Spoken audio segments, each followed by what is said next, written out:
Hey, welcome to our Teachable Moments video series. I'm Dr. Chad Kish. I'm going to walk you through our standard operating process for advising and registering students. Most of this you've probably already done, but it might show you a couple ideas or a couple strategies or even some different ways to get onto the platform and do different things that you haven't used in the past. So let's start out. We send an email out with our standard operating procedures for advising this semester, but I'll just walk you through those real quick. In advanced pre-registration, you should contact all of your primary advisees by email and let them know how you're handling your advising. Is it virtual? Is it in person? Is it a Zoom meeting? Are you doing phone calls? Are you making schedules, sending it to students and having them look over it? Try to make sure we keep some type of personal contact, even if we pre-make schedules for students, so we can actually advise them, not register them. If you need a list to see who you are your primary advisor for, because on self-service it shows everybody, you might even be listed as a secondary advisor, just to make sure we reach out to all of our students. You can contact Jamie Smith in the School of Education office, but probably the most current and best list would be to contact Amy Miller, who runs CRM Advise. She can send you a list, and then you can sort by primary advisee. If you have some students on that list that no longer are enrolled in school and haven't been in about a semester or more, email Marnita in the School of Education office, let her know to end your advising at today's date, and then they should no longer, after tomorrow, show up on your list. All right, encourage your students to view self-service to see what you have planned for them, and to actually try to use that platform to print out their schedule. The thing we have to do early in the advising period is we have to communicate with our students what restrictions they have. You should look up each student in self-service, see what kind of registration restriction they have as the registration window is opening, and send them their registration issues and how to resolve that. If you look on this document, and I'll show you where to get to this, it shows how to resolve all the different common registration issues: student account restriction, financial aid hold, and so forth. All right, so I would just copy and paste this section right into your email when you're telling a student which specific hold they have. Don't send the whole thing and let them figure it out themselves, although we might want to do that. If we want to be efficient, find exactly what hold they have and then tell them how to navigate getting that restriction lifted if possible. This first one's very important. A lot of us don't realize if a student has a payment plan and owes less than $600, they can still pre-register. They just have to contact student accounts and get the registration restriction lifted so you can register them. Next thing, in the registration process, I have some areas underlined here. We'll first talk about planning your advisees' courses and self-service. Be sure to use the specific degree checklist from the School of Education Canvas page. I'll show you how to get there here in a minute. Those checklists may have a pathway map to show you which semester courses should be taken in. Try to schedule to that pathway if there's one of those as much as possible to help classes be in the preferred order. And you as the primary advisor should plan out at least 2 semesters for your students so you can move some classes around if they overlap or aren't offered or they just don't work for the student. Once students get to be about the junior level, you should plan them out through graduation so we can use some of the other functions in self-service that I'll show you today in this video. Another thing we need to do is every time we advise a student, we're not going to do the signature thing back and forth that was discussed under a previous administration. What I want you to do is download the checklist from Canvas, enter the student's name and number, fill it out with all their information, their current grades, what they're currently in, right? And then save it under their name somewhere on your drive, whether it's a flash drive or a Sky drive or a cloud drive or anything like that. And you should probably put the date on it. Every time we update the student, we should use this checklist and share that with them so they know where they're at and where they're going and that we're using the correct checklist. It helps us have errors on the back end. And then we'll go through the process of registering the student. And then we will look at some student advising and registration information we should share with the student. So remember, check for time conflicts, right? After registration opens and the students have all of their holds cleared. Remember, they can schedule 15 or more hours. Yes, most people understand 12 hours for financial aid is full time, But remember, Lincoln uses the flat rate tuition, so there's really no reason to register students for less than 15 hours, right? When you do that, I'll show you how to add notes into the note tab in self-service so you can get back to those. And then I'll also show you how to archive their current degree plan, download it, and save it so you can share that with the student. So, and then we'll come back to doing some of these other things, what we want to send to students. So let me show you, first of all, let's go to the School of Education Canvas page, all right? And if you go to the, let me back up here a second. All right, so if you go to your dashboard, all right, you should see the School of Education Faculty and Resources page. If you don't see that, go over to Courses, click on that, go to All Courses, all the courses will pull up, and find the School of Education Canvas page, all right? You'll scroll down through it, School of Education Faculty and Staff, and if it's a blank star, just click on it so it turns into a gold star, and then that'll show up on your dashboard. You'll come back to your dashboard, hit this page, and this is where information is that we're gonna, since we don't all have access to the L Drive at all times working remotely, we'll put our School of Education and Teacher Education Council current agenda and minutes up. Our AQUIP, which is our continuous quality improvement or accreditation information, will be under this module. Our School of Education degree checklist, broken down by elementary, middle school, secondary, and then our specialist topics, as well as health and wellness and graduate programs, all have a page. All right, I'll show you what those look like and how to work through those. The School of Education advising registration information, you'll have information on Gen Ed and Core 42. So if you look at your degree checklist, and it's not a class required by the DESE matrix, you can pick a class more than likely within this category. Some of the ones have elective noted in the checklist, some of them have a line, but we're going to work to make those consistent. The document I was showing, the standard advising process with all the information for the holds are right here. All right, so you can click on that. And then here's information on how to petition for an override and the actual form to get to the override form. All right, so if we're advising a student, the first thing we would want to do is click on our page. And since I've been previously a physical education teacher, I would click on the physical education page, and all the information's here. I have the degree checklist, right? We have some students that haven't been taught out of the Gen Ed program yet, and if that's the case, I even have noted here when it is. This is the Gen Ed checklist. The DESE matrix are the same in both of these. It's just our general education or Core 42 requirements at the top are different. You can actually get directly to Lincoln University's currently approved DESE matrix. You can look at all the DESE matrices here to the link. And then we have a teaching certification timeline that I'll show you what it looks like here. And then we have some different minors that could be added on to help people get additional endorsements. All right.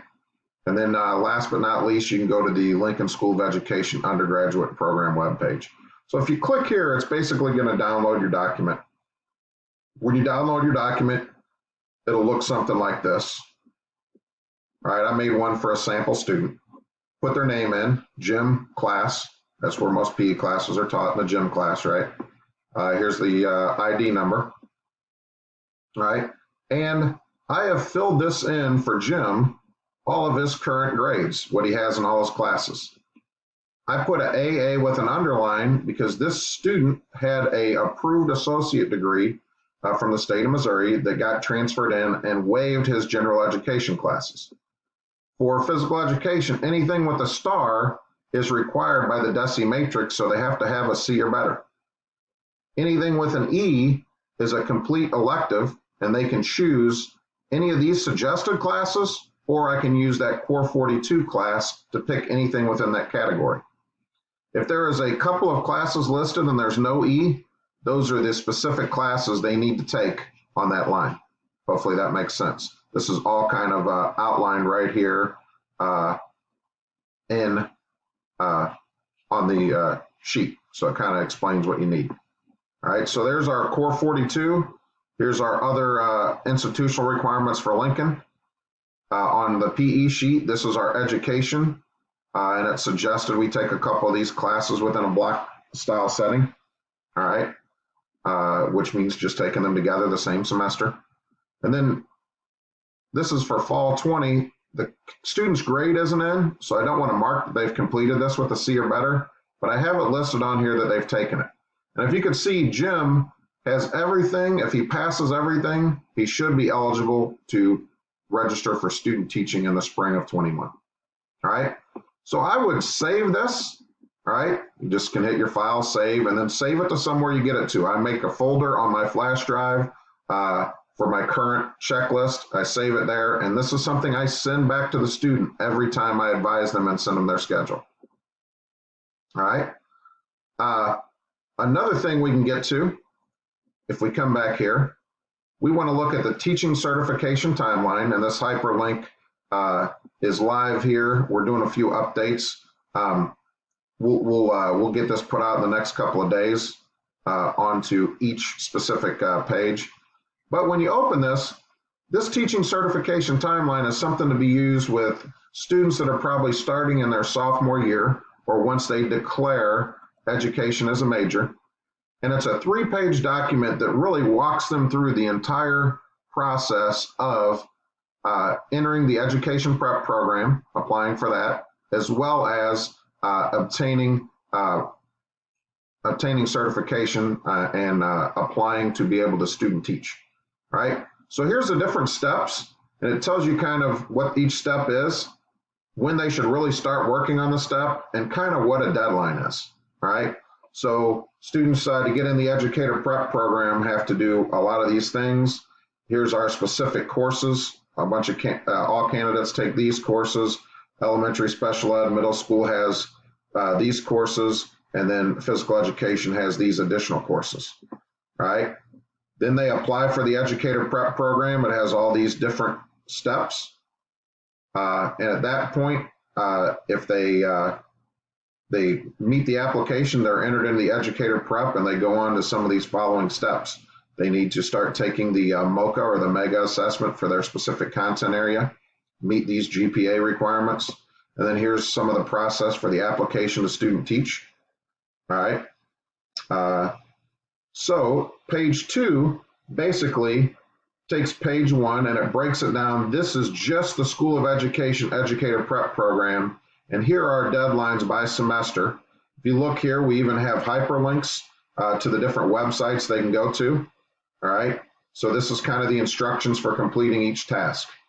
All right, so this is the sheet you should start working with your students as a sophomore level, and as they complete this, I mark the task completed, and I share this teaching certification timeline with each student after I save it and keep it in their file with their name. Page 3, we will get to about their junior year, middle of their junior year, right? And it is the application deadline calendar for student teaching placement and all the different things they need to do to obtain placement for student teaching, which is passing the MOCA, obtaining substitute certification, proof of insurance, background checks, and all of those things. And here are the deadlines, once again, broken down by semester. And here are the websites over here with specific instructions. We're starting to link these that are highlighted in yellow. We're working on having a form on the School of Ed website. So as we get that updated, we'll have that as a link to click to that form as well. All right. So this is another form you can use to help navigate your advisees through the teaching certification process. All right. So let's go ahead and close out of that. We'll close out of our, this is a degree checklist, and this is what would be called a pathway. Not every different degree checklist has this. We're going to work on updating them to look consistent, but these are the semesters of which students should take which classes if they're to graduate in 4 years. It follows kind of a natural pathway, make sure prerequisites are taken, and courses, material one leads to another is there. These pathways don't always work. We might have to slide classes from one to another. When I start advising students, the first thing I do is go through semester one, and if anything's missing, that's the first thing I put on their calendar for this semester. Then I go through semester two, and once I get 16 hours in there, then I kind of quit. All right. So all of that information is right here on our School of Education page. So let's go to our page here. All right. We can get to our self-service tab. I'll show you how to do a few things in self-service. All right. You'll go to your advising, and then everybody that you're listed as a primary or secondary advisor will show up here. Let me come down to one of the students I advise. All right, so I can go to CJ's information here, and it'll pull up his page. Most of us have used this already. It shows the holds he has right there, so when I'm making my list of holds and tell him what to take off, you can click on those X's to get the stuff out of the way. And you're going to come to the screen of stuff he's currently registered in. He's taken a lot of classes. He's a ROTC, joint ROTC/PE student. If you go to your timeline, you can see here, you can use the back and forward arrows. This is how I fill out their checklist. I go back through and I just add these grades onto that blank checklist and then saved it with CJ's name. All right. These are the courses he's enrolled in. They have a check. And then I have him planned out through graduation. So these courses are gray. All right. The first thing we have to do to register a student, it sounds a little weird, but we have to hit advisement complete. All right. If we don't hit this, we won't be able to register. Hit advisement complete and continue, and then we're good. All right. So all these things come back up here again. If I want to register the student, I come in here, I'll pick the courses. I really use the calendar view. You view your sections and they're not in for the spring yet. All right. And then you'll see them on the calendar, see if they overlap. If they overlap, you might want to move them to a different semester if possible. See which one works the best. And there'll basically be a button here that'll allow you to register once you have them all in here. And then you'll get some flags up here on the right if there are any things that don't work. The courses will still show up in a different color. You can print the student schedule here. If you do that, you'll hit print. And basically all this it says no section selected. So remember, he's not really registered. If you go, let me move my box a little bit, to these top three dots, you can hit print. All right.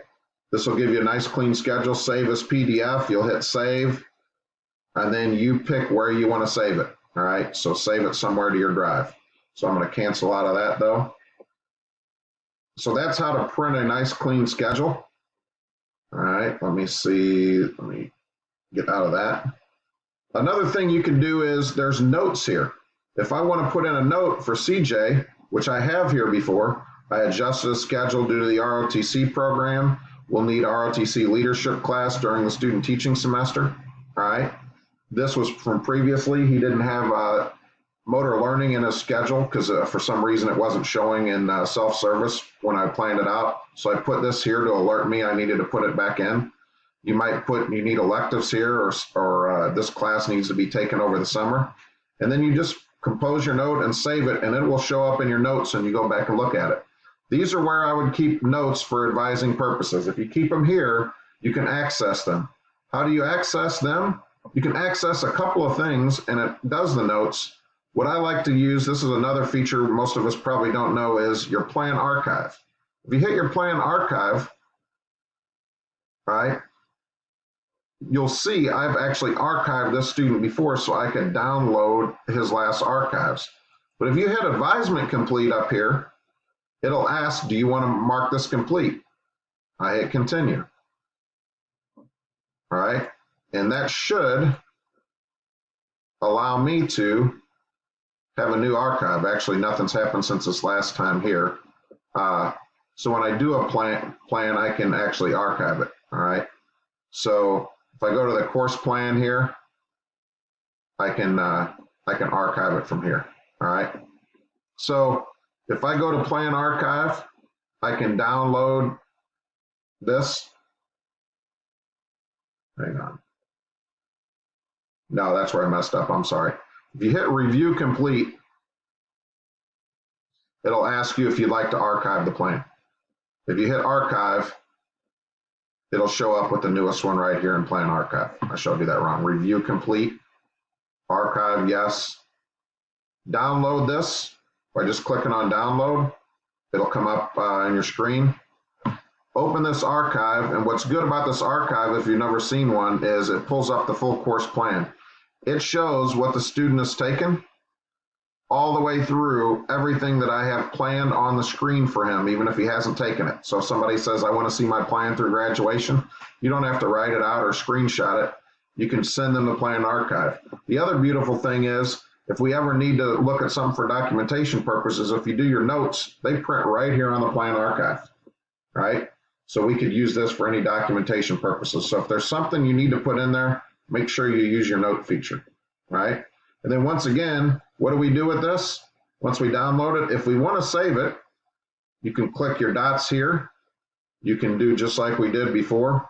We can hit print, save as PDF, hit save, and then save it in your file or where you want, whatever folder you want. Or you can take the plan that's right here and you can drag it into a folder if you have a folder open in a second screen. All right, so let me get rid of the plan archive. All right, and so hopefully that shows you what you can do. Another thing you can do, and these aren't always 100% current, but if you want to click on progress, and sometimes it doesn't load, you have to toggle the timeline and back to progress, and then it seems like it loads better. You'll be able to check some different things. Cumulative GPA, institutional GPA, all right, what catalog year they're on, how many credits they have, all right, how many credits they're currently enrolled in, and then how many they're planned out. So this student is planned through 161 of 120 hours. He transferred schools multiple times and has been in multiple programs, all right? And then you can go down through here and check what courses are fully planned. Is there transfer equivalency? Are they planned? If there's some stuff here, complete one course, so they get to pick two here. So one's planned, the other one's not started. So you just want to really look through here and see if everything's completed, in progress, or planned. And this kind of helps you also look through the different areas. So for him, he has everything basically planned. If there's a 0 out of 1 here, it says fully planned. All right, this can help us overcome some of the Gen Ed confusion at times, whether they're Core 42 or Gen Ed. All right, so that's a good place to look. And once again, this is just a tool. Remember to use the degree checklist from the School of Education webpage. All right, so let's kind of go back. So we've done a couple things. We've planned our courses. I didn't really show you how to do that, but hopefully you know how to do that. We've updated our degree checklist that we've downloaded from the School Education Canvas page, saved under the student's name. If we register the student, add any advising notes into that notes tab, archive their current degree plan, download it and save it, and then also print out their schedule. And then here are the things you should share with students, whether you're in a Zoom meeting or a follow-up email after you've scheduled them, right? Share with them their course schedule, printed from self-service, an updated, filled out degree checklist from the School of Education webpage with their specific information. I like to share the archive plan from self-service. You don't always necessarily have to do that, but if you have the student planned, go ahead and do that because it helps them see a potential plan for graduation. And then update their certification timeline document for education majors. And that's that 3-page document I showed you. And make sure they're following along to get to where they need to apply for the educator prep program or to apply for student teaching. The last thing is, if we have some course conflicts, an override petition is necessary. Right, and that is, again, on the School of Education page. Let me go ahead and move back to that. On the School of Ed page, we have everything designed in modules. Dr. Smith helped me really update this page. So if you go to the advising page, your standard advising process, that initial document's right here. Your override petition information is here. And then your request for override is here. So I'll show you what that form looks like.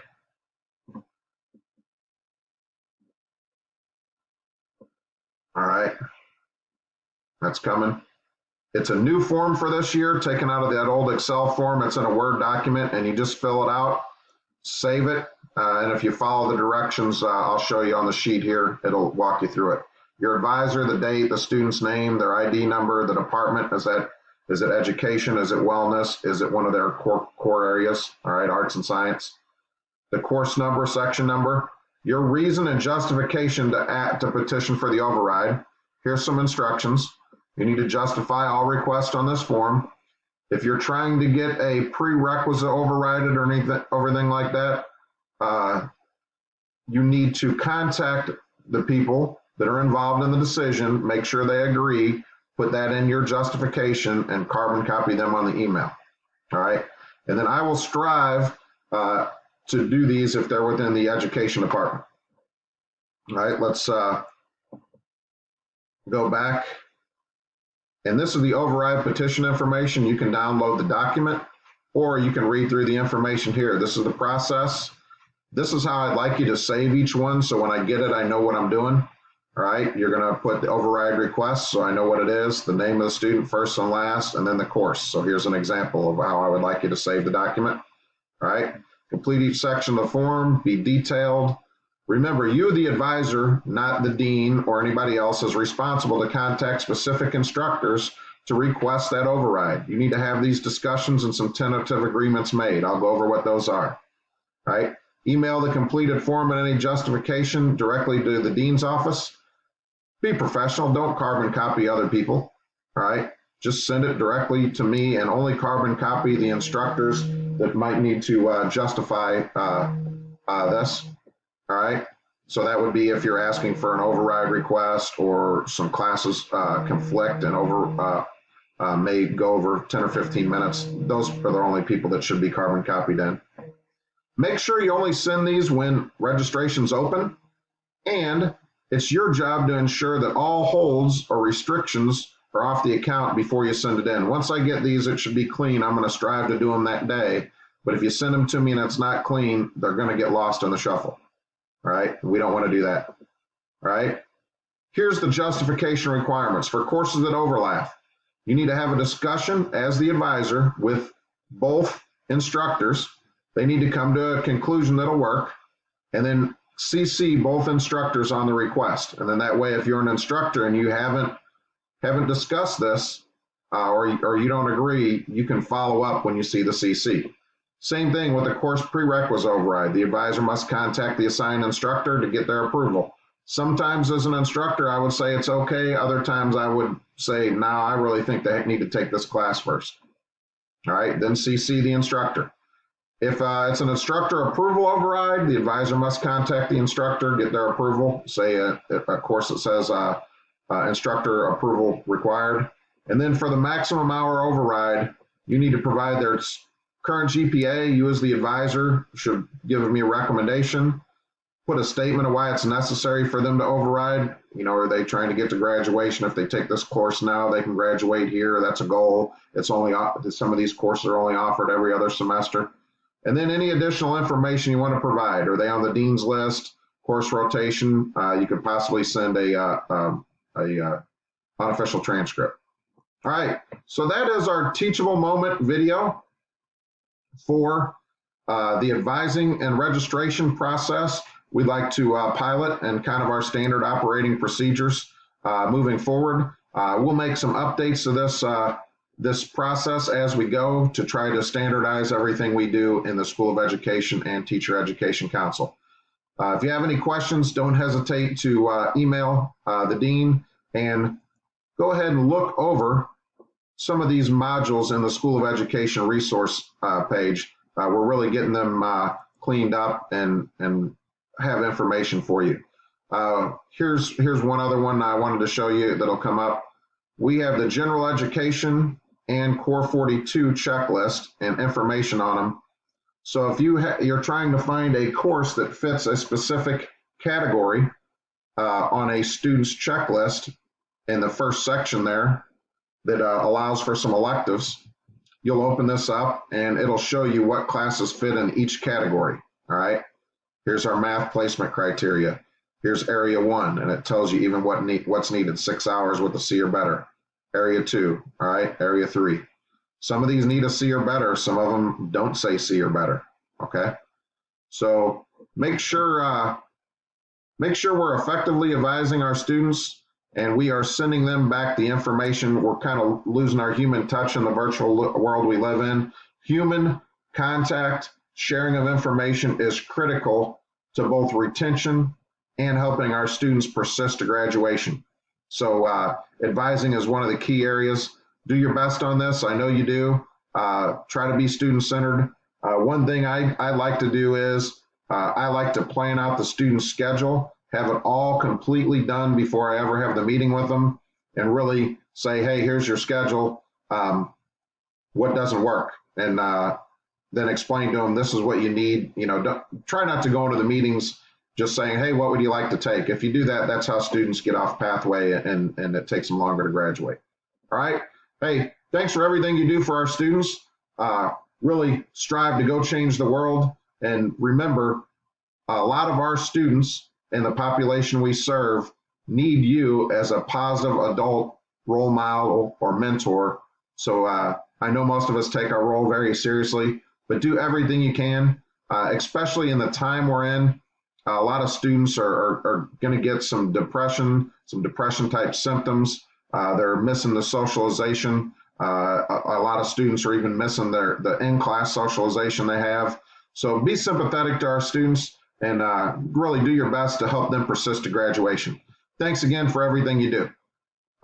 Faculty and advising is really, really important in this entire process.